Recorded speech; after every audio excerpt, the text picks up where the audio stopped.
আসসালামু আলাইকুম। Driver প্রvider BD থেকে বলছি। আমরা ভালো মালিক, ভালো ড্রাইভার সিরিজ নিয়ে আলোচনা করছি। আজকে ৩য় তম পর্বে কথা বলবো ইসলামের দৃষ্টিতে হালাল রিজিক হিসেবে ড্রাইভিং চাকরি। তো ইসলাম মানুষের জীবনে আসলে হালাল রিজিককে অত্যন্ত গুরুত্ব দিয়েছে। একজন মুসলমানের জন্য শুধু উপার্জন করাই যে যথেষ্ট তা কিন্তু নয়, বরং কিভাবে উপার্জন করা হচ্ছে সেটাও গুরুত্বপূর্ণ। এই প্রেক্ষাপটে অনেকের প্রশ্ন করেন ড্রাইভিং চাকরি কি হালাল রিজিকের অন্তর্ভুক্ত কিনা? ইসলামের মূলনীতি অনুযায়ী উত্তর হলো হ্যাঁ। ড্রাইভিং চাকরি একটি সম্পূর্ণ হালাল পেশা যদি তা সঠিক নিয়ম এবং নীতির মধ্যে থাকে। প্রথমত, পরিশ্রমের বিনিময়ে উপার্জন যে করা সেটা হালাল রিজিকের মূল ভিত্তি। ড্রাইভিং চাকরি এটা একজন ব্যক্তির সময়, শ্রম, দক্ষতা দিয়ে উপার্জন করতে হয়।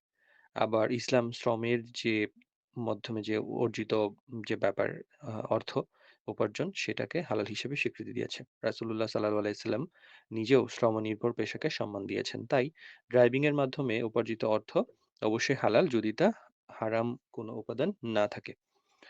আমানত ও দায়িত্ব ড্রাইভিং পেশার একটা মূল পরীক্ষা। একজন ড্রাইভারের হাতে থাকে মালিকের গাড়ি, পরিবারের সদস্যের নিরাপত্তা এবং সময়ের দায়িত্ব। ইসলাম আমানত রক্ষাকে ঈমানের অংশ হিসেবে দেখেছে। যে ড্রাইভার সততার সঙ্গে এই দায়িত্ব পালন করে সে শুধু চাকরি করছে না বরং একটি আমানত বহন করছে।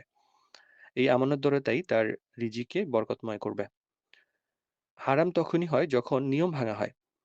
ড্রাইভিং পেশা নিজে হারাম নয়, কিন্তু কিছু কাজ এই হালাল পেশাকেও হারামের দিকে নিয়ে যেতে পারে। যেমন মিথ্যা কথা বলা বা প্রতারণা করা, ডিউটির সময় গাফিলতি করা, মালিকের সম্পদের অপব্যবহার করা, ট্রাফিক আইন অমান্য করে অন্যের ক্ষতি করা, বেতন নিয়ে অসততা করা।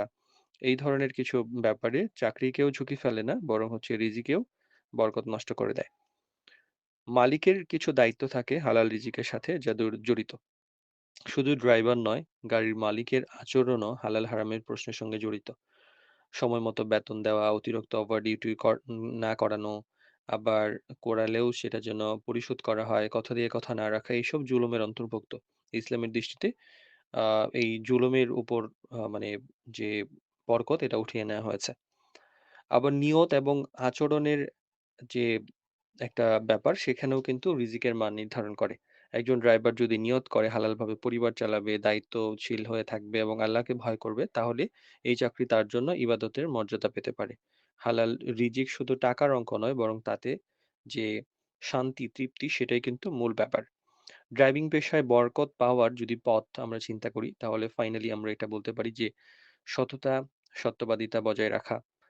আ মানে ড্রাইভিং পেশায় অনেকে আছেন উল্টাপাল্টা জিনিস সেবন করেন, সেগুলা না করা, সময় ও দায়িত্বের প্রতি যত্নশীল হওয়া, মালিক ও যাত্রীদের নিরাপত্তাকে অগ্রাধিকার দেওয়া, চুক্তি এবং কথায় রক্ষা করতে হবে।